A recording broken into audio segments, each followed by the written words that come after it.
मैं हिस्ट्री का भी छात्र है तो फिलॉसफी का भी है। चलो एक कहानी सुनाते हैं, एक मुद्दे पे आते हैं। तो मुद्दा ये है कि एक समय था जब भारत का विभाजन नहीं हुआ था। उस समय लाहौर की हीरा मंडी केवल एक रेड लाइट एरिया नहीं थी, बल्कि संगीत, नृत्य और शास्त्रीय कलाओं की एक बड़ी भूमि कह लो या बड़ा केंद्र मानी जाती थी। सबसे पहले एक बात समझ लो, अच्छे से समझ लो। तवायफ का अर्थ केवल सेक्स वर्कर नहीं होता, जो आज जो परिभाषा गंदी कर दी गई है, पहले वो ऐसा नहीं था। एक तवायफ उस दौर में हाईली एजुकेटेड कर्टन सीन होती थी।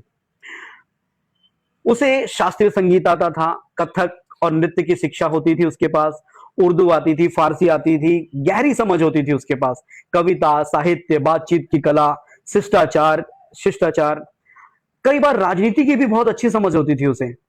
उस समय कई राजकुमार और नवाब इन्हीं से तहजीब सीखने जाया करते थे। आपने हीरा मंडी में शायद ये देखा भी होगा। ऐसी ही एक प्रसिद्ध तवायफ की बात करूंगा, मौरन सरकार।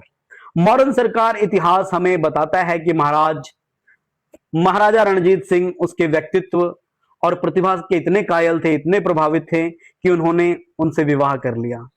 उनके सम्मान में सिक्के भी जारी करवा दिए और लाहौर में एक उनके नाम की मौरा मस्जिद भी बनवाई गई। ये सब हिस्टोरिकल ट्रूथ है, आप देख सकते हैं, चेक कर सकते हैं। I am not telling a lie. मौरा मस्जिद पाकिस्तान में है। आपको इसका परिणाम जो परिणाम है वो मतलब परिणाम क्या है यार, रिजल्ट है वो आपको सब इतिहास में लिखा हुआ मिल जाएगा, कई सारे अभिलेख मिल जाएंगे। लेकिन अब एक सवाल पूछता हूं मैं आप लोगों से, या मतलब अपने आप से, या जैसे भी। शादी के बाद जब मौरा अपनी हवेली में अकेली रह बैठी थी, तो क्या उनके मन में कभी ये विचार नहीं आया कि महाराजा रणजीत सिंह के बाद मेरा क्या होगा? क्या वो वही सम्मान मिलेगा? क्या इतिहास मुझे याद रखेगा, या मैं सिर्फ एक कहानी बनकर रह जाऊंगी? इन सवालों का जवाब किसी इतिहास की किताब में नहीं मिलेगा। यहीं से लिटरेचर शुरू होता है। बड़ी बात है ये कि जब किसी सवाल का जवाब नहीं मिलता तो वहां से लिटरेचर शुरू होता है। It's a birth of literature. इतिहास हमें बताता है कि क्या हुआ था, लेकिन साहित्य हमें महसूस कराता है कि उस व्यक्ति के भीतर क्या चल रहा होगा। इसलिए कहा जाता है जहां इतिहास समाप्त होता है वहीं से साहित्य शुरू होता है। क्या शुरू होता है? साहित्य शुरू होता है।